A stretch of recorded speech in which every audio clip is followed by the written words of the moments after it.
Okay, so the question is support to resistance. Now, you all know what this is. You've probably seen this pattern play out a number of times, and you've probably always wondered, what is, why does it sometimes work? Why does it sometimes not work? Okay, in essence, what we're looking at is where a market creates a support area. In other words, it acts as a very significant support zone for the market. That then turns. In other words, the market holds above it, holds above it, holds above it.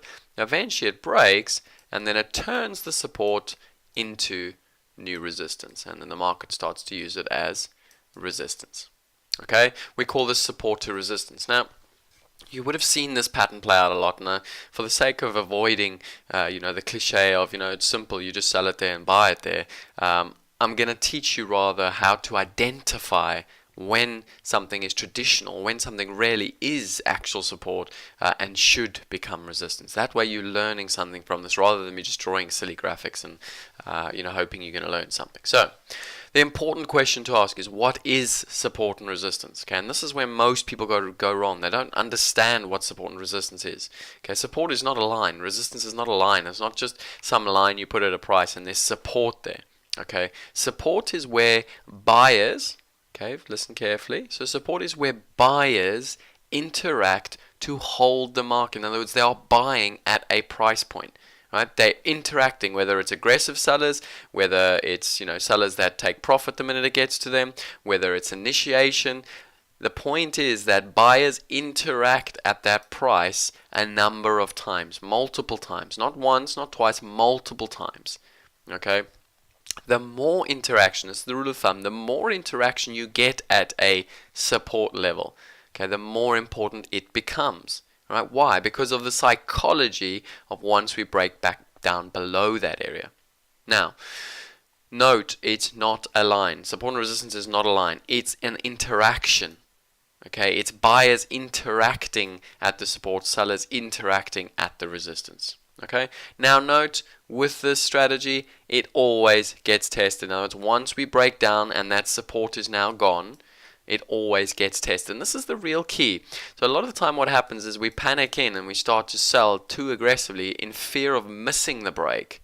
But the market always comes back. It always wants to test whether or not those sellers are now engaging where those buyers were previously engaging. And that's the real key, guys. If you want to become successful at this, you've got to be patient enough to let the market come back to you. Now, this is the most important part. The process, the auction process that takes place on that retest is vital. Remember what I said, support and resistance is not a line, it's an interaction. Okay, so we see a specific type of interaction at the support. Once we retest, we want to see only one kind of interaction.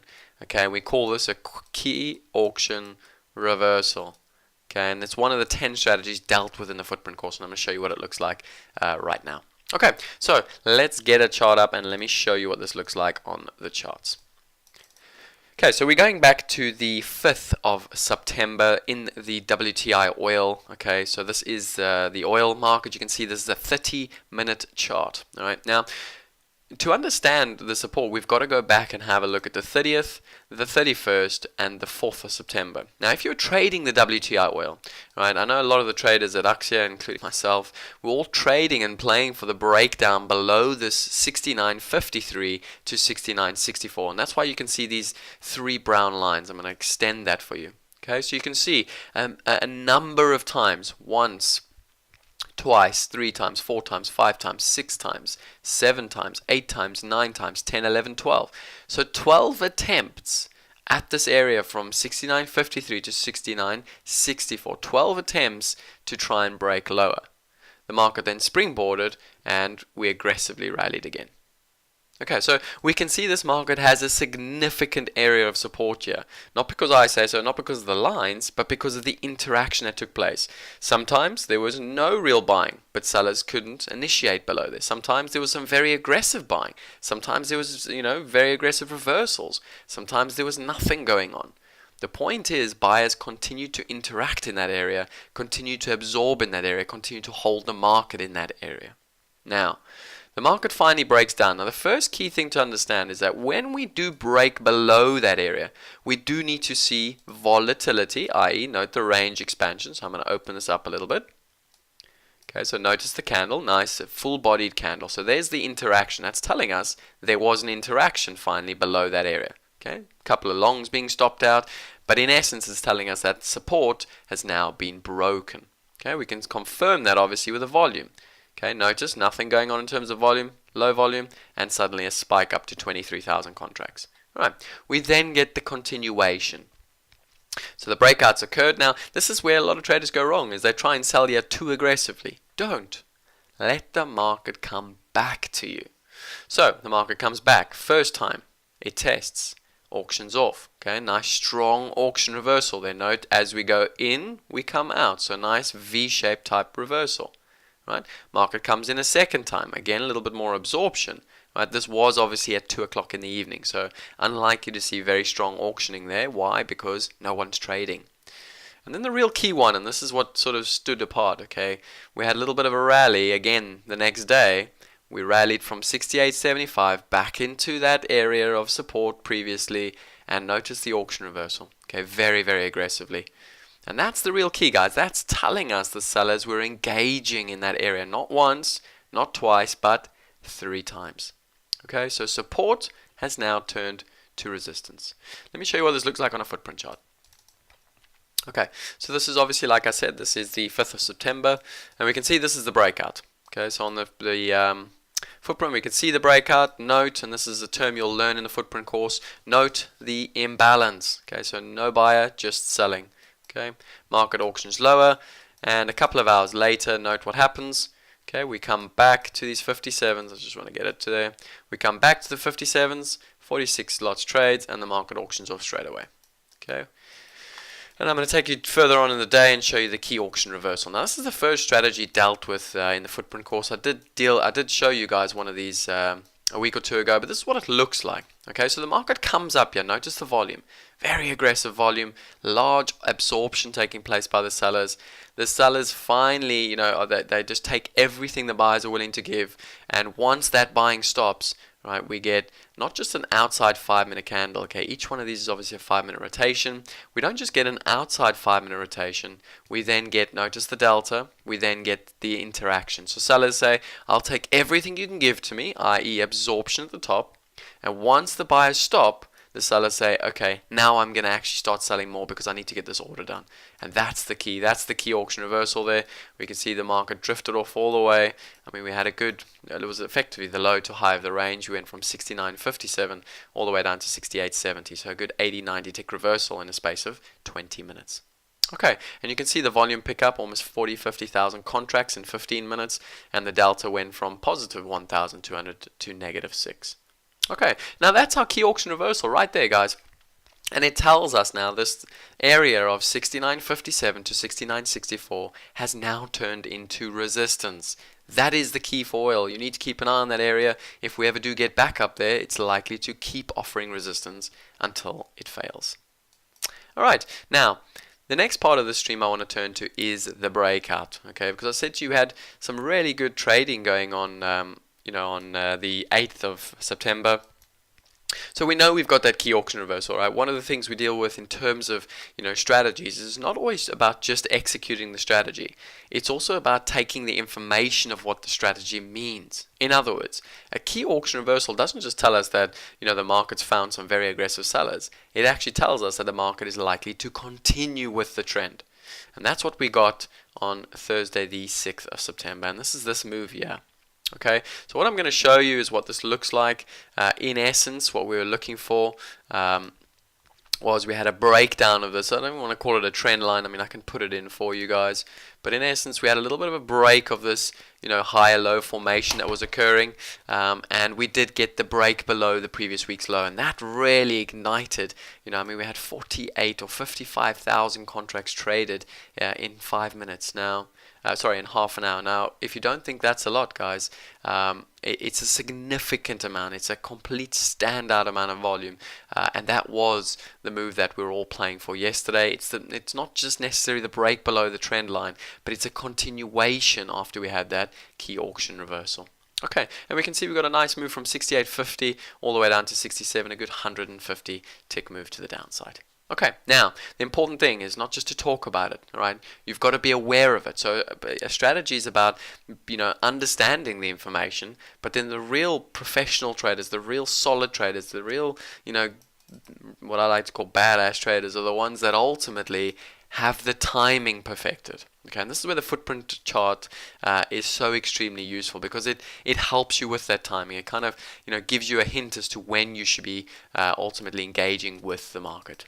Okay, so what I want to do is I just want to get this back to the breakout, and we can take a look at that. Okay. So what we've got now, this is the 6th of September. It's around about 4 o'clock in the afternoon. It happened just after the EIA inventories data. And the key is just before we broke the daily low. Okay, and we discussed this again. This is in the footprint course. Every good breakout strategy always gives a signal. Okay, there's always a signal in the footprint that something is coming, an impending order is coming. And I'm going to show you what that looks like. Okay, so you can see nothing really going on in terms of volume. The data came out, we kind of went bid up, quite a bit of aggressive, move up, a little bit of volatility more than anything. Okay, no real movement. But then all of a sudden, okay, if you look, all of a sudden, going into the data, we were doing about 3,000 volume per 5-minute rotation. All of a sudden, the market comes down to the low of the day, and we get, a good 5,000 contracts traded between 47s and 51s. Okay, so the market came down. There was a little bit of absorption on the low. Okay, so someone was just absorbing the low of the day ultimately, but doing it in size. Now, it's fine to absorb the low of the day in size, but when it's done in size and the market still can't go bid, psychologically that's telling you what? It's telling you that, yes, there is a big buyer because he's taken 5,000 contracts, but there's an even bigger seller if it goes through him. Okay, think about that logic for a minute. Really big buyer of the low of the day, but the seller is selling even more than a really big buyer. Okay, and that's the real clue. When you have that sort of interaction taking place at key pinch points, that's telling you about an impending move, which is that these sellers have got even more ammunition to come. And that's what happened. Once we took those 48s, okay, you can see, notice the imbalance, 0.25, 0.6. Okay, so suddenly there was no more buying and the stops begun. Okay, so we got a little bit of a flush lower first, and then the real move came. Okay, we dropped from 68.40 all the way down to 67.90 in 5 minutes. A good 50 tick move. Okay, through the previous week's low, obviously, as I mentioned. It then continued. We went from 68s down to 67.70, and we continued lower and lower and lower. Okay, a good 125 tick move in a space of 20 minutes. Okay, that was the breakout we were looking for with the clue. Now, if you like breakouts, you have to be using footprints, okay? They're going to give so many subtle clues as to when that breakout is about to occur.